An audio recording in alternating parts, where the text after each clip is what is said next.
اعوذ باللہ السمیع العلیم من الشیطان الرجیم من حمزہ ونفخہ ونفسہ بسم اللہ الرحمن الرحیم ربی یسر ولا تعسر وتمم بالخیر وَيُعَلِّمُهُمُ الْكِتَابَ وَالْحِکْمَةَ وَالتَّوْرَاةَ وَالْإِنْجِیلَ، اور اسے سکھائے گا کتاب اور حکمت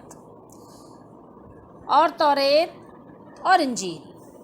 ٹھیک ہے، یہ واو عاطفہ ہے۔ اللہ تعالیٰ نے کیا منصب بتایا، کیا پورٹ فولیو بتایا عیسیٰ علیہ السلام کا؟ اللہ تعالیٰ نے ان کی کون سی ڈگری بیان فرمائی یہاں پر؟ تو یہ تو ہم آپ کو پہلے کچھ نہ کچھ تفسیر میں بتا چکے ہیں، لیکن یہاں پر ایک چیز غور کیجئے گا اور غور و تفکر کرتے ہوئے چلیے گا، اور اللہ تعالیٰ سے ساتھ ساتھ یہ بھی دعا مانگتے رہیے کہ اللہ تو اپنے کرم سے ہمیں ہدایت عطا فرما اور ہمارے لیے ہدایت کی راہیں کھول دے، ہمارے سینے کو بھی اور ہماری آنکھوں کو بھی ہدایت کے لیے کشادہ فرما دے، ہماری آنکھیں بھی روشن ہو جائیں کہ ہم ہدایت کو دیکھ بھی سکیں۔ صم بکم عمی فہم لا یرجعون،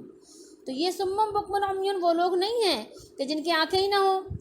ٹھیک ہے، یا جن کی زبان ہی نہ ہو یا جن کے کان ہی نہ ہوں، بلکہ یہ سب ہونے کے باوجود اللہ نے فرمایا کہ اندھے ہیں، بہرے ہیں، گونگے ہیں، ٹھیک ہے، کیونکہ آنکھیں بھی ان کی نہیں کھلتی حق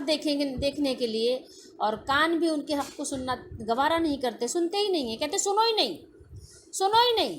دوسروں کو چھیڑو نہیں، اپنا چھوڑو نہیں۔ ٹھیک ہے، بتائیے کوئی ہدایت والے لوگ ایسے ہوتے ہیں؟ ایسے ہوتے ہیں قرآن و حدیث کے لیے اپنی آنکھیں ہی نہ کھولیں؟ اللہ نے فرمایا کہ جب وہ آنکھیں ہی نہیں کھولتے، جب وہ کان ہی نہیں کھولتے، جب وہ اپنی زبان ہی نہیں کھولتے، تو ان کو ہدایت کی طرف کیسے لوٹ کر آئیں گے؟ کیسے ان کی واپسی ممکن ہے؟ ممکن ہے ایک شخص کو اس کو نظر بھی نہ آتا ہو اور وہ دیکھے بھی نہیں، اور کسی کے جو دیکھ رہا ہے اس کے بتائے سے وہ اس پر عمل درآمد بھی نہ کرے، تو آپ بتائیے کہ ایسے شخص کے راستے پر آ جانے کی کیسے کوئی امکان، کیسے کوئی امید کی جا سکتی ہے؟ کیسے کوئی امکان باقی نہیں رہتا؟ ٹھیک ہے، ایک ہوتا ہے نا امکانی کوشش بھی ختم ہو جاتی ہے، ٹھیک ہے، یقینی اور حقیقی تو بات اس کے بعد ہوتی ہے نا، پہلے امکان تو ہو، تو اس نے تو امکانی دروازے بند کر دیے کہ جہاں سے امکان ممکن تھا۔ تو آئیے دعا کیجیے اللہ سے کہ اللہ تو اپنی رحمت و کرم اپنے فضل سے ہمیں اس عمل کی توفیق دے جو آپ کو پسند ہے، جس کی دعوت آپ کے نبی صلی اللہ علیہ وسلم نے دی ہے۔ اے میرے مالک، ہمیں ایسی بات کہنے کی توفیق دے جو آپ کی بارگاہ میں مقبول ہو۔ اے میرے مالک، اگر آپ کی بارگاہ میں ہماری بات مقبول نہیں ہے، دین کے خلاف ہے، تو میرے مالک اس سے بہتر ہے کہ ہماری زبانیں گنگ ہو جائیں، بولے ہی نہیں کچھ، وہ بہت بہتر ہے کہ ہم گونگے ہی رہیں، ٹھیک ہے، بولنے کی صلاحیت ہم میں ختم ہو جائے، وہ زیادہ اچھا ہے بجائے اس کے کہ ہم گمراہی کو پھیلائیں۔ ٹھیک ہے، خیر بہرحال بہت ساری چیزیں ہیں، لیکن یہ ہے کہ آئیے ہم دیکھتے ہیں کہ کتنی اللہ تعالیٰ نے طاقت دی ہے، بساط دی ہے، یہ وہ چیزیں ہیں جس کو بیان کر کے لوگ گمراہ کرتے ہیں۔ تو یہ وہ چیزیں ہیں جس کو بیان کر کے لوگ کیا کہتے ہیں، دیکھو دیکھو قرآن میں ہے نا، اللہ نے طاقت دی ہے نا ان کو، تو اللہ کی دی ہوئی طاقت سے وہ سب کچھ کر سکتے ہیں۔ اچھا آپ بتائیے کہ اللہ کی دی ہوئی طاقت سے وہ سب کچھ کر سکتے ہیں، تو اللہ کی طاقت میں کیا کیا آپ سمجھتے ہیں کہ اللہ تعالیٰ نے کتنی طاقت دی ہے ان کو، انبیاء علیہ الصلوۃ والسلام؟ یہ جو بزرگ ہستیاں ہیں نا، یہ تو بزرگی ان کی تسلیم شدہ ہے قرآن و حدیث کی روشنی میں۔ میں اور آپ ان کی بزرگی بیان کریں یا نہ کریں، ٹھیک ہے، یہ تو بزرگ ہیں، یہ ہستیاں ساری بزرگ ہیں، لیکن کسی کو اللہ تعالیٰ نے بزرگی عطا فرمائی ہے، عظمت اور عزت، رفعت و شان، بلندی اللہ نے ان کو عطا کی ہے، تو اس کا یہ مطلب بالکل ہرگز نہیں ہوتا کہ یہ آپ ان کو اللہ سے ملانے لگ جائیں یا اللہ تعالیٰ کی کرسی کے برابر میں جا کر بٹھا دیں، ایسا نہیں ہوتا، ٹھیک ہے، یہ اللہ تعالیٰ کے پھر بھی بندے ہی ہیں، اس کے علاوہ ان کا اس میں کوئی عمل دخل ہے ہی نہیں کہ بعد والوں نے ان کے لیے کیا کچھ کیا، کیا مبالغہ آرائی کی، اس میں ان کا عمل دخل نہیں ہے۔ تو ظاہر ہے کہ جو بعد والے بابے ہیں، ٹھیک ہے، جو بابے شابے بیٹھے ہوئے ہیں اور وہ اپنی بزرگی بیان کرواتے ہیں اور خوش ہوتے ہیں، تو ان کی تو پکڑ ہے، لیکن یہ بزرگ ہستیاں تو ظاہر معصوم ہستیاں ہیں، ٹھیک ہے، جو کچھ لوگوں نے کیا وہ اپنی مرضی، اپنی من گھڑت سے کیا، ٹھیک ہے، اپنی خواہشات کی تکمیل کے لیے ایسا کیا، ان کی شان میں غلو کیا۔ یہ تو بہت عظمت والے لوگ ہیں، انہوں نے تو اس کا تصور بھی نہیں کیا، اور یہ تو روکتے ہی رہے، یہ تو بیچارے پتھر کھا کھا کے بھی لوگوں کو دین کی طرف لاتے ہی رہے۔ تو اب ذرا ہم یہ چیز غور کریں کہ ان بزرگوں کو، نبیوں کو، جو سب سے زیادہ بزرگ ہستیاں ہوتی ہیں، کیا اللہ تعالیٰ نے سارے اختیارات دے دیے ہیں یا کچھ اختیارات دے دیے ہیں، یا ان کے اختیارات میں کوئی لمیٹیشن ہے، یا یہ ان کے معجزات ہیں. ٹھیک ہے، معجزات تو ہر نبی کو ملے ہیں. ٹھیک ہے، لازمی بات ہے. اب ہمارے زمانے میں تو کوئی نبی آنا نہیں ہے، کیونکہ امت محمدیہ صلی اللہ تعالیٰ علیہ وآلہ وسلم کا تو یہی عقیدہ ہے، اور یہی عقیدہ اس کو دیا گیا ہے، سکھایا گیا ہے کہ نبی کریم صلی اللہ تعالیٰ علیہ وآلہ وسلم آخری نبی ہیں. اب کوئی نبی آئے گا ہی نہیں. آپ نے تو نبوت یعنی ختم نبوت پر آپ نے مہر لگا دی ہے. ٹھیک ہے، لیکن ایک بات آپ کو یعنی ایک صرف غور و فکر کرنے کے لیے تھوڑی دیر تصور کیجئے کہ جس دور میں نبی آیا کرتے تھے، تشریف لاتے تھے، تو کیا جب کسی نے آ کر یہ کہہ دیا کہ وہ اللہ کا نبی ہے، ٹھیک ہے، وہ اللہ کے نبی ہیں، ان پر ایمان لاؤ اور ان کی اطاعت کرو، ٹھیک ہے، اور اللہ تعالیٰ کی عبادت کرو. ہر نبی یہی دعوت لے کر آیا نا، اور ہر نبی یہی دعوت دیتے رہے اپنے قوم کو. تو جب آ کر کسی نے صالح علیہ السلام نے، ہود علیہ السلام نے، اس کے علاوہ لوط علیہ السلام نے، تمام انبیاء نے جن کا قرآن میں ذکر ہوا، جن کا احادیث میں ذکر ہوا، کم و بیش 50 سے 55 نبیوں کا ذکر موجود ہے قرآن و حدیث ملا کر. اس کے علاوہ اللہ نے فرمایا کہ ہم نے آپ سے ان کا ذکر نہیں کیا، اور جن کا ذکر کیا اللہ نے اس کے لیے بھی فرمایا کہ بہت سو کا ہم نے آپ سے ذکر کیا ہے، اور بہت سو کا آپ سے ذکر نہیں کیا. تو کچھ یعنی ہم قرآن سے سیکھ لیتے ہیں کہ یہ نبی کے نام ہیں 25، اور اس کے علاوہ ایسے ہی کم و بیش احادیث میں ہیں جو تقریباً ملا کے 50-55 نبیوں کے نام بنتے ہیں جو ہمیں بتائے گئے ہیں. تو اب ذرا تصور کیجئے کہ جس دور میں، جس زمانے میں نبی تشریف لایا کرتے تھے، اس زمانے میں اگر کوئی نبی آئے اور کہہ دے کہ میں اللہ کا نبی ہوں، اب عوام الناس کے لیے کتنی مشکل بات ہو گئی ہے. کیسے وہ مان لے کہ آپ اللہ کے نبی ہو؟ صالح علیہ السلام اعلان کر رہے ہیں میں اللہ کا نبی ہوں. اب ظاہر قوم کو یقین کرنے کے لیے تو کوئی نہ کوئی تو دلیل چاہیے نا کہ آپ اللہ کے نبی ہیں، تو کچھ تو دلیل دیجیے کہ آپ اللہ کے نبی ہیں. معجزہ دکھا دیا. ٹھیک ہے، وہ طلب کرتے تھے معجزہ. انہوں نے معجزہ کیا طلب کیا صالح علیہ السلام سے؟ کہنے لگے اسی پہاڑ سے ایک اونٹنی پیدا کر دیجیے. ٹھیک ہے، اور اونٹنی بہت بڑی ہونی چاہیے، اور پھر ہم چاہتے ہیں کہ وہ اونٹنی اتنا ہی بڑا بچہ بھی دے. ٹھیک ہے، تو اب صالح علیہ السلام نے نماز پڑھی، اللہ سے دعا کی، اللہ تعالیٰ سے التجا کی. چونکہ ظاہر ہے وہ سچے تھے. جب تقاضا کیا گیا لوگوں کو، تاکہ ان کو کوئی شک اور شبہ باقی نہ رہے، لوگوں کو یقین آ جائے کہ صالح علیہ السلام اللہ کے سچے نبی ہیں، جھوٹا دعویٰ نہیں ہے، تو جب انہوں نے اللہ تعالیٰ سے دعا کی تو لوگوں کے مطالبے کے مطابق ان کو معجزہ مل گیا اور انہوں نے دکھا دیا. ٹھیک ہے، تو یہ کیا تھا؟ لوگوں کو یقین دلانے کے لیے اعلان نبوت کا یہ جو ہے ایک دلیل کے طور پر، برہان اور سلطان کے طور پر یہ ظاہر کیا گیا. ٹھیک ہے، اب اس سے آپ کیا، جو نبیوں کو اختیارات دیتے ہیں، نبیوں کو اختیارات جو آپ دیتے ہیں، چلیں وہ تو دیتے ہیں، جو آپ نے اپنے زمانے میں اپنے بزرگوں کو اختیارات دے رکھے ہیں، تو ذرا بتائیے تو صحیح کہ ان کو کتنا اختیار اللہ نے دیا تھا. کوئی حد اس کی تھی اس اختیار کی؟ ان لوگوں کی زبانی میں یہ بات کر رہی ہوں جن لوگوں نے اس پر اپنا عقیدہ بنا رکھا ہے کہ کیا اللہ تعالیٰ نے ان کو کچھ اختیارات دیے یا ان کو کل اختیارات دیے. ٹھیک ہے، اختیارات میں کوئی لمیٹیشن تھی، کوئی حد تھی، کوئی درجہ بندی تھی، حد بندی تھی، یا ان لمیٹڈ ان کو اختیارات دے دیے گئے؟ کیا اختیارات کو ان کو مالک بنا دیا گیا کہ جب چاہیں، جیسے چاہیں، جس کو چاہیں، جو چاہیں دے دیں، کر دیں، بنا دیں، یا جب چاہیں کبوتر بنا دیں، جب چاہیں کوا بنا دیں، جب چاہیں زمین بنا دیں، جب چاہیں آسمان بنا دیں، جب چاہیں آسمانوں پہ چلے جائیں، جب چاہیں دریاؤں پہ پاؤں رکھ کر چلنے لگ جائیں، جب چاہیں ہواؤں میں اڑنے لگ جائیں؟ آپ تھوڑی دیر تصور کیجئے گا. جب چاہیں مردوں کو زندہ کر دیں، جس مردے کو چاہیں زندہ کر دیں. آپ ان کو ذرا اپنے ذہن میں رکھیے گا کہ کیا اللہ تعالیٰ نے کلی اختیارات دے دیے تھے، یا جزوی دے دیے تھے، کل دیے تھے، یا بعض دیے تھے، یا حد بندی کے ساتھ دیے تھے، یا اللہ تعالیٰ نے سارے اختیارات اپنے پاس رکھے ہیں، یہ معجزات دیے تھے؟ ان کو ذرا ذہن میں رکھیے گا تو پھر آپ کے لیے بات سمجھنا آسان ہو جائے گی. ویسے یہ ہے کہ جو کوڑھ مغز لوگ ہوتے ہیں، نہ وہ سمجھتے ہیں نہ سمجھنا چاہتے ہیں. ٹھیک ہے، انہوں نے تو قسم کھا رکھی ہوتی ہے کہ ہم تو اپنے آباء و اجداد کے دین کو نہیں چھوڑیں گے. ٹھیک ہے، ہم تو کوئی کچھ بھی لے کر آئے ہم نہیں چھوڑیں گے، ہم جس پر تھے وہی حق ہے، وہی حق ہے. اللہ کا احسان ہے کہ ہمیں حق جماعت میں، حق لوگوں میں، حق خاندان میں پیدا کیا ہے. ٹھیک ہے، یہ لوگوں کا اپنا خیال ہوتا ہے. اس لیے انہوں نے تحقیق کے دروازے سارے بند کر دیے ہوتے ہیں، غور و فکر کے سارے دروازے کلوز ہوتے ہیں ان کے ہاں، ٹھیک ہے، کوئی گنجائش نہیں چھوڑتے، ایک جھری بھی باقی نہیں چھوڑتے، اس میں بھی بلکہ کپڑا لگا کے ٹھوس دیتے ہیں کہ وہ بھی جھری جو ہے اس کا بھی راستہ بند ہو جائے۔ قرآن میں ہے نا، نوح علیہ السلام کی قوم نے کیا کیا تھا، کانوں میں انہوں نے روئی ڈالی، سورہ نوح میں پڑھیے نا، روئی ڈالی کانوں میں، روئی ڈالنے سے بھی کام نہیں بنا، کچھ نہ کچھ پھر بھی آواز آ جاتی تھی، وہ ٹینٹ لگایا انہوں نے اس پہ، اس کے بعد کیا کیا انہوں نے، مزید اس پر جو ہے ایک کپڑا باندھ دیا، یعنی جیسے سر پہ پٹی باندھتے ہیں نا، تو خوب اچھی طرح ٹائٹ کر کے انہوں نے دونوں کانوں کو لپیٹ کے اور تھوڑی کے نیچے سے لے جا کے سر پر پوری اچھی طرح پٹی باندھ دی، ٹھیک ہے، یہ قرآن میں ہے، قرآن کی آیتیں بتا رہی، سورہ نوح میں آپ پڑھ لیجئے گا 29ویں بارے میں۔ پھر اسی پر بس نہیں کیا انہوں نے، پھر اس کے بعد اپنے دونوں ہاتھوں کو اس کے اوپر رکھ لیا، دونوں کانوں پہ دونوں ہاتھ رکھ لیے اپنے اچھی طرح، یعنی بالکل کان ہمارے بند ہو جائیں، ٹھیک ہے، نوح علیہ السلام کی نصیحت ہمارے کانوں سے گزرے ہی نہیں،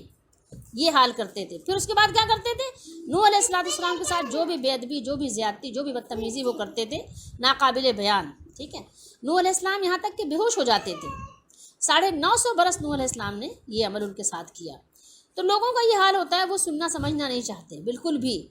ان کو تھوڑی دیر کے لیے یہ بھی نہیں ہوتا کہ یار جو ہمارا ٹریک ہے اگر یہ غلط ہوا تو پھر کیا ہوگا، کیا کوئی چوائس ہے واپسی کا، کوئی ہے، کوئی راستہ، کوئی طریقہ، مطلب کچھ بھی، واپسی آ جائیں گے، کوئی بات نہیں، اگر پہلی دفعہ مسٹیک ہو گئی، غلطی ہو گئی تو کوئی بات نہیں، اگلی دفعہ ہم اس کو درست کر لیں گے، لیکن ہے کوئی، ہے ہی نہیں، سرے سے کوئی دروازہ ہی نہیں واپسی کا، واپسی کا کوئی دروازہ نہیں ہے جس سے آپ آ کے اپنے آپ کو پھر سے درست کر کے اور واپس چلے جائیں کہ ٹھیک ہے فرسٹ ٹائم مجھ سے یعنی مسٹیک ہو گئی تھی، لیکن سیکنڈ اب سے یہ عمل دہرایا نہیں جائے گا، بالکل اسی طرح کام کروں گا جو اللہ کو پسند ہے، لیکن اب تو راستہ ہی کوئی نہیں ہے۔ اگر آپ نے جان لیا ربنا ابصرنا وسمعنا فرجعنا نعمل صالحا انا موقنون، اے ہمارے رب ہم نے دیکھ لیا، سن لیا، مان لیا، یقین کر لیا، اب ہمیں واپس بھیج دے، فرجعنا نعمل، تاکہ ہم اچھے عمل کریں اور پھر کیا ہو جائیں، پھر ہو جائیں ہم یقین والوں میں، جہاں جو یقین والے جو گروہ ہے جنہوں نے دنیا میں یقین کیا تھا ان میں ہمارا بھی شمار ہو جائے، ٹھیک ہے، کہ ہم نے دیکھ لیا، سن لیا، مان لیا، ٹھیک ہے، صالح عمل کرنے کے ہمیں یعنی ایک دفعہ ایک موقع اور ہمیں دیا جائے، ٹھیک ہے۔ تو اب دیکھیں آپ کی چوائس پر کوئی بھی معاملہ ہونے والا نہیں ہے، تو اسی دنیا میں تھوڑی دیر کے لیے تو سوچ لیجئے کہ قرآن کو کھولیے تو صحیح، قرآن مجید کو کھولیے تو صحیح، قرآن مجید میں اللہ نے آپ کا عقیدہ بیان کر دیا ہے، تو اب آپ دیکھیے کہ اللہ تعالیٰ نے کتنا اختیار دیا ہے نبیوں کو، تو اب اگر آپ قرآن مجید کی آیات پڑھیں گے تو آپ کو پتہ چلے گا کہ اللہ تعالیٰ نے کسی نبی کو اختیارات نہیں دیے، کسی نبی کو، ولیوں کو، جو آپ جن کو آپ ولی کہتے ہیں، ویسے سب سے یعنی ٹاپ آف دا لسٹ جو ہیں وہ ولیوں کی، وہ ہے سب سے پہلے انبیاء کی، ٹھیک ہے، ولی کا مطلب ہوتا ہے یعنی جو اللہ تعالیٰ جس کو اپنا پسندیدہ بنا لے، ٹھیک ہے، جس کو اپنا قرب عطا کر دے، سمجھ رہے ہیں بات کو، ایک ولی وہ ہوتا ہے کہ جس کو کہتے ہیں مددگار، لیکن اللہ تعالیٰ کے جو ولی ہوتے ہیں وہ اللہ کے مددگار نہیں ہوتے بلکہ وہ اللہ کے پسندیدہ ہوتے ہیں۔ ولی کے بہت سارے معنی ہیں، لیکن جس ولی کی میں اور آپ بات کرتے ہیں اس کا مطلب ہے کہ یعنی وہ اللہ تعالیٰ کا پسندیدہ بندہ ہے، یعنی اللہ تعالیٰ نے اس کو اپنے پسند والے بندوں میں شمار کر لیا ہے۔ تو سب سے پہلے لسٹ میں جو جن کا سب سے پہلا نام ہے وہ ہے انبیاء علیہ السلام، لیکن ٹھیک ہے چونکہ کیٹیگری ہے تو کیٹیگری میں ظاہر ہے ہر ولی اس کا مقام و مرتبہ الگ الگ ہے، تو سب سے ٹاپ آف دا لسٹ جو ہیں وہ تو ہیں انبیاء علیہ السلام۔ پھر صدیقین ہیں، صدیقین کون ہوتے ہیں، جو انبیاء علیہ السلام کو دیکھ کر ایمان لاتے ہیں، بعد والے صالح ہوتے ہیں لیکن جو دیکھ کر ایمان لاتے ہیں، چونکہ ان کا بہت بڑا مقام و مرتبہ ہے نبیوں کے بعد، تو اس لیے ان کو صدیقین کا خطاب اور لقب دیا گیا، کیونکہ دیکھ کر تصدیق کی ہے انہوں نے، اور دیکھ کر تصدیق کرنا، دیکھ کر تسلیم کرنا، دیکھ کر سپورٹ کرنا، ٹھیک ہے، فیور کرنا، مدد کرنا، امداد کرنا، اور ان کے ساتھ تن من دھن کو قربان کرنا، یہ بہت بڑی سعادت ہے، یہ چھوٹی موٹی سعادت نہیں ہے، ٹھیک ہے، تو اس لیے ان کو صدیقین کا خطاب دیا گیا ہے۔ پھر نمبر 3 ہے صالحین، صالحین میں بھی اللہ تعالیٰ نے نبیوں کو بھی صالحین اللہ تعالیٰ نے ان کو فرمایا ہے، دیکھیے یوسف علیہ السلام کی دعا، تمام نبیوں کی دعا، یوسف علیہ السلام نے دعا مانگی تھی نا کہ انت ولی فی الدنیا والآخرہ، انت ولی، تو میرا ولی ہے، مددگار ہے، کس کو کہا، اللہ تعالیٰ کو، اے اللہ انتا، آپ، انتا زمین کدھر جا رہے ہیں، اللہ کی طرف، اللہ سے مخاطب ہے، ولی ہیں آپ، کہاں پر، فی الدنیا، دنیا میں، والآخرہ اور آخرت میں، توفنی مجھے وفات دیجئے، مجھے وفات دیجئے، یعنی معاملہ جب میرا یعنی کمپلیٹ ہو دنیا میں، جب میں دنیا سے رخصت ہوں، ٹھیک ہے، توفنی مسلم ہوں تو مسلمان کی حالت میں ہوں، ٹھیک ہے، مسلمان کس طرح سے، نہیں میں فرما برداروں کی حالت میں میرا یعنی دنیا سے جانا ہو، فرما برداری کی حالت میں، فرما برداری کی صورت میں دنیا سے رخصت ہوں، اور فرما برداروں کے یعنی گروہ میں آپ سے ملاقات کروں، ٹھیک ہے۔ تو فرمایا کہ توفنی مسلم ہوں، سورہ یوسف میں ہے دعا یہ 13ویں پارے میں، توفنی مسلم ہوں والحقنی، اور مجھے ملا دیجئے، مجھے میرا الحاق کر دیجئے، بالصالحین، صالحین کے ساتھ، با یہاں پر مع کے معنی میں ہے، بالصالحین، صالحین کے ساتھ۔ تو سب سے پہلا درجہ جو ہے صالحین کا وہ ہے نبیوں کا، ٹھیک ہے، سب سے مکرم، سب سے معظم کس کا مقام ہے؟ یہ نبیوں کا مقام ہے۔ تو سب سے پہلے صالحین کے درجے میں بھی وہی آتے ہیں، یعنی جو بھی آپ سپرلیٹو ڈگری آپ نکالیں گے وہ سب سے پہلے آپ انبیاء علیہ السلام کو دیجیے، ٹھیک ہے۔ پھر بعد والے بھی صالح ہیں، لیکن ظاہر ان کا وہ درجہ نہیں ہے، بعد والے جو ان کے پیچھے ان کے طریقے پہ چلتے ہیں وہ بھی صالح ہیں، سمجھ رہے ہیں بات کو؟ اچھا ٹھیک ہے، اب آگے چلتے ہیں، وہ شہداء، اللہ تعالیٰ نے ان کو بھی ایک کیٹیگری، ایک ان کا بھی ہے، ٹھیک ہے۔ تو اب وہ شہداء جو ہیں وہ کون ہیں؟ جو اپنی جان دے دیتے ہیں، حقیقی شہداء وہ ہیں۔ باقی حدیث شریف میں اور بھی لوگوں کو شہادت کا مقام و مرتبہ دیا گیا ہے، لیکن حقیقی شہداء جو ہیں انہی کو کہا گیا جو اللہ کی راہ میں دین کو بچانے کے لیے اور زمین کے خطے کو اس لیے حاصل کرتے ہیں تاکہ وہاں اللہ تعالیٰ کے دین کا قیام ہو، اللہ کے دین کا نظام چلے۔ تو جب وہ زمین کا خطہ حاصل کرنے کے لیے، اور جو خطہ حاصل کیا ہوا ہوتا ہے اس کو بچانے کے لیے، اس کی حفاظت کے لیے اپنی جانیں قربان کرتے ہیں، تو جب وہ اپنی جانیں قربان کرتے ہیں تو وہ شہید کہلاتے ہیں، ٹھیک ہے۔ چلیں یہ تو ہے کیٹیگری، لیکن اب ذرا آئیے کہ جن کو آپ نے جو اپنے زمانے کے آپ نے بزرگوں کو جو کچھ بھی آپ نے ان کو خطابات عطا فرمائے ہیں، تو ذرا غور کیجئے گا تھوڑی دیر کے لیے۔ مثال تو آپ نبیوں کی دیتے ہیں، ٹھیک ہے، یا نبیوں کے گھر والوں کی دیتے ہیں، یہی دیتے ہیں نا مثال، اور بات اپنے بزرگوں کی کرتے ہیں جن کے بارے میں پتہ بھی نہیں ہے، جن کے بارے میں آپ یہ بھی نہیں کہہ سکتے کہ وہ مومن ہے یا منافق ہے، آپ کو کیا پتہ کہ کس لیے انہوں نے یہ اتنا جو ہے پگڑ شگڑ باندھا ہوا ہے؟ آپ کو کیا پتہ کہ پگڑ باندھ لینے سے کوئی عالم بن جاتا ہے، یا پگڑ باندھ لینے سے کوئی ولی بن جاتا ہے، جبہ قبہ پہن لینے سے کوئی ولی بن جاتا ہے؟ اگر اسی کو آپ نے معیار بنا رکھا ہے کہ جبہ قبہ بہت بڑا بڑا پہنتے ہیں وہ، تو اس لیے بہت بڑے ولی ہیں، تو آپ بتائیے تو صحیح، آپ مثال تو نبیوں کی دیتے ہیں اور پھر بیان کیا کرتے ہیں اپنے زمانے کے لوگوں کو، جبکہ اللہ کے نبی نے فرمایا کہ تم ظاہر کے مطابق تم یہ کہو کہ میرا گمان ہے، تعریف کا آپ نے طریقہ سکھایا،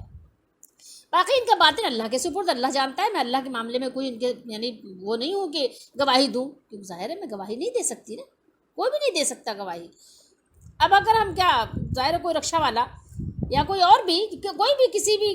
شعبے سے وابستہ ہو اور وہ پگڑ شگڑ پہن کے بیٹھ جائے، تو کیا آپ کہیں گے کہ یہ علامہ ہے بہت بڑا؟ تو کبھی بھی نہیں کہیں گے، اگر آپ جانتے ہیں تو کبھی بھی نہیں کہیں گے نا۔ تو اسی طریقے سے کسی کو آپ ایسے ولی کیسے کہہ سکتے ہیں؟ کیسے کہہ سکتے ہیں بتائیے؟ آپ کے پاس کیا پروف ہے؟ کیا پروف ہے کہ یہ ولی ہے اللہ کا؟ تو سوچا، اب یہ جو آپ مثال دے رہے ہیں اللہ کے نبی کی مثال آپ دے رہے ہیں کہ وہ ایک تو یہ کہ اللہ تعالیٰ نے یہاں پر ان کے لیے بیان کیا کہ وہ معمولی ہستی نہیں ہوں گے، بی بی مریم سے کہا کہ تسلی رکھیں، اگر بے باپ کے ہیں تو لوگ ان کو ایسا نہیں ہے کہ ان کو جو ہے وہ مقام و مرتبہ ان کو سوسائٹی میں نہیں حاصل ہوگا جو یعنی دوسرے بچوں کو حاصل ہوتا ہے، نہیں، بلکہ اللہ تعالیٰ نے تو ان کو نبی مبعوث فرمایا ہے، وہ تو اللہ تعالیٰ کی کتاب کو بھی سکھائیں گے، ان کو اللہ تعالیٰ حکمت عطا کرے گا، حکمت کی باتیں بیان کریں گے، وہ توریت بھی سکھائیں گے اور انجیل بھی سکھائیں گے، ٹھیک ہے۔ تو یہ تو اللہ تعالیٰ نے ان کا مقام و مرتبہ بیان کیا ہے۔ اب آپ بتائیے کہ جب آپ اس سے کہتے ہیں کہ جو اللہ تعالیٰ نے ان کو معجزہ دیا کہ میں جو ہے مٹی سے پرندہ بناتا ہوں اور جب اس پہ پھونک مارتا ہوں تو اللہ کے حکم سے وہ کیا ہوتی ہے؟ پرندہ بن کر اللہ کے حکم سے اڑنا شروع کر دیتی ہے، نہیں پرندہ بن جاتی ہے، ٹھیک ہے۔ تو اب یہ دیکھیے یہاں پر اللہ تعالیٰ کے حکم سے، اب اللہ تعالیٰ نے ان کو جو معجزہ دیا ہے تو کیا عیسیٰ علیہ السلام کو یہ معجزہ تو حاصل تھا، لیکن اگر آپ کہیں کہ سارے اختیارات تھے تو کیا عیسیٰ علیہ السلام جیسے سلیمان علیہ السلام کو اللہ تعالیٰ نے اختیار دیا تھا کہ آپ جو ہے ان کو جو معجزہ دیا تھا، سلطنت ان کو دی تھی اتنی بڑی، تو اللہ تعالیٰ کے حکم سے وہ ہوا میں سفر کرتے تھے، 1 مہینے کا سفر وہ تھوڑی دیر میں کر لیتے تھے صبح میں، اور 1 مہینے کا سفر وہ تھوڑی دیر میں شام میں کر لیتے تھے، یعنی 2 مہینے کا سفر وہ تھوڑی دیر میں کر لیتے تھے آرام سے ہوا کے دوش پر بیٹھ کے۔ تو اب بتائیے کہ کیا یہی عمل یہ حضرت عیسیٰ علیہ السلام بھی کر لیتے تھے؟ تو آپ جواب نفی میں دیں گے نہیں ایسا نہیں کرتے تھے، ٹھیک ہے۔ اور بھی نبیوں کو بہت سارے، جیسے یہ داؤد علیہ السلام تھے، ان کے ہاتھ میں لوہا ایسے ہو جاتا تھا جیسے آپ کے ہاتھ میں موم ہے، موم کی طرح پگھل جاتا تھا، تو موم سے جیسے جیسے چاہتے تھے وہ اس سے اوزار بنا دیتے تھے لوہے سے، داؤد علیہ السلام۔ تو کیا ہمارے نبی صلی اللہ علیہ وسلم بھی اس طرح بناتے تھے لوہے سے؟ نہیں بناتے تھے، آپ جواب نفی میں دیں گے۔ تو اب آپ بتائیے کہ اب جو نبیوں کے اپنے اپنے زمانے کے معجزات ہیں، تو کیا آپ سارے نبیوں کو وہ اختیارات دے رہے ہیں؟ آپ بتائیے کہ آپ اللہ تعالیٰ کے عمل میں دخل در معقولات کر رہے ہیں، جو اللہ تعالیٰ کا یعنی فعل ہے، جو اس کا اپنا یعنی خاص اللہ کا عمل ہے، آپ اس کو اس کے بندوں میں آپ بلا وجہ شراکت دار ٹھہرا رہے ہیں، تو آپ بتائیے کہ آپ کتنی بڑی جرات کر رہے ہیں۔ اور دو چیزوں کو آپ ملا کر ایک الگ سے ایک جو ہے کہ کہتے ہیں آپ نے ایک پروڈکٹ تیار کر دی، ایک آپ نے نبوت، ٹھیک ہے، جو اللہ تعالیٰ نے نبوت رسالت عطا کی نبیوں کو، اس کو، اور دوسری چیز جو ان کو معجزے عطا کیے، ٹھیک ہے۔ تو نبیوں کو معجزے ان کے ساتھ خاص ہیں نا، کسی عام لوگوں کے ساتھ بھی خاص ہیں کیا؟ جس کو آپ کہیں گے ولی ہے اس کو بھی معجزے ملنے لگ گئے۔ ہم بتائیں گے آپ کو انشاءاللہ، کوشش کریں گے اللہ تعالیٰ کی دی ہوئی توفیق سے کہ جن ولیوں کے معجزات جن کو ہم کرامت کہتے ہیں آپ ثابت کرتے ہیں اپنے بزرگوں کے لیے، اس پہ بھی انشاءاللہ ہم ڈیٹیل سے بات کریں گے۔ لیکن ذرا آپ تھوڑی دیر کے بتائیے کہ آپ نے دو چیزوں کو ملایا، ایک آپ نے اختیارات اور ایک آپ نے معجزات، دونوں کو آپ نے ملا کے گڑ کر دیا، ٹھیک ہے۔ دین کو آپ نے ایک تماشا بنا دیا، دین کو آپ نے ایک کھلواڑ بنا دیا، دو چیزوں کو ملا کے، اختیارات اور چیزیں، معجزات اور چیزیں۔ معجزات یہ اللہ تعالیٰ عطا فرماتا ہے، اللہ تعالیٰ کے حکم سے، جس وقت اللہ کا حکم ہوتا ہے اس وقت معجزہ رونما ہوتا ہے، اس کا ظہور ہوتا ہے، اور جس وقت حکم نہیں ہوتا نہیں ہوتا۔ لیکن یہ بات آپ کو کب معلوم ہوگی؟ جب آپ قرآن پڑھیں گے، جب آپ احادیث مبارکہ پڑھیں گے، جب آپ کو معلوم ہوگی۔ ہمارے نبی صلی اللہ علیہ وسلم سے آ کر لوگوں نے کہا تھا نا کہ پہاڑ کو کھسکا دیجئے، مکہ بہت تنگ شہر ہے، ٹھیک ہے، ذرا ایک اس میں پانی کی نہر جاری کیجئے، پانی کی یہاں بہت قلت ہے، اور ہمارے لیے ہمیں ذرا کھجوروں کے بھاؤ بتا دیا کیجئے تاکہ ہم ذرا فائدہ حاصل کریں، جس دن سستی ہو خرید لیں، جس دن مہنگی ہو اس دن بیچیں۔ تو اللہ تعالیٰ نے کیا ارشاد فرمایا تھا؟ کیا فرمایا تھا اللہ تعالیٰ نے؟ پڑھا آپ نے؟ تو اللہ نے فرمایا کہ آپ ان سے کہہ دیجئے، قل کا کیا مطلب ہوتا ہے؟ آپ کہہ دیجئے، انتا ضمیر ہوتی ہے نا اس کے اندر پوشیدہ، آپ ان سے کہہ دیجئے، تم فرما دو، میں تم سے نہیں کہتا، میں تم سے یہ تھوڑی کہتا ہوں کہ میرے پاس اللہ کے خزانے ہیں۔ احمد رضا کا ترجمہ ہے یہ، میرے پاس دیکھ لیے، اور یہ کیا ہے؟ سورہ انعام ہے 7ویں پارے میں، آپ دیکھ سکتے ہیں۔ یہ عندی خزائن اللہ، میں کب کہتا ہوں تم سے کہ میرے پاس اللہ کے خزانے ہیں، ٹھیک ہے؟ اور نہ میں یہ کہتا ہوں کہ میں خود بخود غیب جان لیتا ہوں، کوئی مطلب خود بخود میری ساری چیزیں مجھے منکشف ہو جاتی ہیں، بلکہ اللہ تعالیٰ مجھے خبر دیتا ہے تو میں تمہیں خبر دیتا ہوں، ٹھیک ہے؟ اور نہ یہ کہوں کہ میں آپ غیب جان لیتا ہوں۔ یہ دیکھیے نا، یہ انہوں نے ترجمہ کیا ہے نا، ولا عالم الغیبہ، میں تو نہیں کہتا کہ میں غیب جانتا ہوں، میرے پاس غیب کا علم ہے، ایسا نہیں، عالم الغیبہ، میں عالم الغیب تو نہیں ہوں۔ کیا کہا؟ ولا عالم الغیبہ، یہ لا ہے نا پہلے، لا عالم الغیبہ، میں تو غیب کا عالم نہیں ہوں نا، کہ میں غیب کا عالم ہوں۔ ترجمہ آپ دیکھیں اور آپ اردو میں سمجھ لیں، آسانی سے سمجھ، لا عالم الغیبہ، میں غیب کا علم نہیں جانتا، غائب کا علم میرے پاس نہیں ہے کہ کل کیا ہوگا، پرسوں کیا ہوگا، جو اللہ خبریں دیتا ہے وہ میں تمہیں بتاتا ہوں۔ اب ان دو چیزوں کو اگر آپ ملائیں گے تو کیا بنے گا بتائیے ذرا تھوڑی دیر کے، آپ کا عقیدہ کیا رہ جائے گا؟ کچھ بھی نہیں رہ جائے گا۔ اور پھر کیا فرمایا؟ ولا اقول لکم انی، اقول میں نہیں کہتا، اقول کا کیا مطلب ہوتا ہے؟ لا گیا نا، اور نہیں کہتا میں، اور میں تو نہیں کہتا، اور نہ میں یہ کہوں کہ میں فرشتہ ہوں، انی ملک، میں ملک بھی نہیں ہوں، فرشتہ بھی نہیں ہوں، ٹھیک ہے؟ کب میں نے یہ سب دعوے کیے تم سے، جو تم مجھ سے اس طرح کے سوالات، اس طرح کے معجزات مانگ رہے ہو، ایسے سوالات کر رہے ہو؟ کیا کہا؟ ان اتبع الا ما یوحی الی، میں تو اسی کا تابع ہوں جو مجھے وحی آتی ہے، میں تو وحی کا اتباع کرتا ہوں جو میرے پہ وحی آتی ہے، ٹھیک ہے؟ پھر یہاں بھی اور بہت ساری چیزیں اللہ تعالیٰ نے بیان فرمائی، تو اللہ تعالیٰ نے اس کے جواب میں فرمایا کہ آپ یہ کہہ دیجئے ان سے، اور آپ ان سے یہ کہہ دیجئے کہ میں تو اپنے رب کی طرف سے روشن دلیل پر ہوں، الا بینہ، میں تو بینہ پہ ہوں، روشن دلیل پر ہوں۔ کیوں؟ میرے پاس تو وحی آتی ہے، اس کی اتباع کرتا ہوں، اس سے بڑھ کر دلیل اور کیا چاہیے بھائی؟ اور تمہارا معاملہ یہ ہے کہ تم اسے جھٹلاتے ہو، ٹھیک ہے؟ تمہارا معاملہ ہے تو اپنے رب کی باتیں اس کو جھٹلاتے ہو جو روشن دلیل ہے، ٹھیک ہے؟ اور میں اپنے رب کی باتوں پر، ٹھیک ہے، اپنے رب کی طرف سے روشن دلیل پر ہوں، برہان پر ہوں۔ اور یہ آیت بار بار، یہ ٹکڑا بار بار قرآن مجید میں اللہ نے ذکر کیا، ان الحکم الا للہ، حکم نہیں چلتا مگر اللہ کا۔ جب اللہ کا حکم ہوتا ہے، اس کا امر ہوتا ہے، تو کوئی کام ہوتا ہے، ورنہ نہیں ہو سکتا۔ سارا زمانہ نبی کریم صلی اللہ علیہ وسلم نے فرمایا مل جائے، سارے لوگ مل جائیں، کچھ بھی نہیں کر سکتے اگر اللہ نہ چاہے۔ سارے لوگ مل جائیں کرنے کے لیے تو کر بھی نہیں سکتے، سارے لوگ کسی کام کو روکنے کے لیے تل جائیں، بڑے بڑے بادشاہ، بڑے بڑے جابر آ جائیں، حاکم آ جائیں، لیکن کچھ نہیں کر سکتے جب تک اللہ نہ چاہے، اور کچھ بھی اس کو چینج نہیں کر سکتے، تبدیل نہیں کر سکتے جب تک اللہ نہ چاہے۔ جو اللہ چاہے گا وہ ہو کر رہے گا، کوئی بدل نہیں سکتا۔ جس کو اللہ نے مارنا ہے اس کو مارنا ہے، اللہ مار دے گا، کوئی نہیں جلا سکتا اس کو۔ اور جسے اللہ نے جلانا ہے کوئی نہیں اسے مار سکتا۔ جسے اللہ نے دینا ہے کوئی چھین نہیں سکتا، جسے اللہ تعالیٰ نے نہیں دینا کوئی دلا نہیں سکتا۔ ان الحکم الا للہ، حکم نہیں چلتا مگر اللہ کا۔ اور آگے سورہ انعام میں یہی دیکھ لیجیے، آیت نمبر 58 پر اللہ نے فرمایا، یہ ترجمہ میرے پاس سامنے احمد رضا کا ہے، آپ دیکھ لیجیے، قُل لَوْ أَنَّ عِنْدِي مَا تَسْتَعْجِلُونَ بِهِ لَقُضِيَ الْأَمْرُ بَيْنِي وَبَيْنَكُمْ۔ کیسی بات اللہ تعالیٰ نے فرمائی کہ تمہیں تاکہ پوری طریقے سے یقین آ جائے، تم فرماؤ اگر میرے پاس ہوتی وہ چیز جس کی تم جلدی کر رہے ہو تو مجھ میں اور تم میں کام ختم ہو چکا ہوتا۔ ٹھیک ہے، یعنی اگر تم جو مانگ رہے ہو مجھ سے نا، عذاب ہے اور دیگر چیزیں جو تم مجھ سے مطالبہ کر رہے ہو، تو میں تو پھر تو تمہیں عذاب دے کے ہی رہتا، لیکن یہ کہ میرے پاس وہ اختیار ہے نہیں، کیونکہ اللہ تعالیٰ کے حکم پر موقوف ہے ساری چیزیں۔ کیوں؟ حکم نہیں چلتا مگر اللہ کا، اللہ کے علاوہ کسی کا حکم نہیں چلتا۔ ایسا کبھی ممکن نہیں ہے کہ کسی کو اللہ مارنا چاہے اور کوئی بزرگ اسے زندہ کر دے۔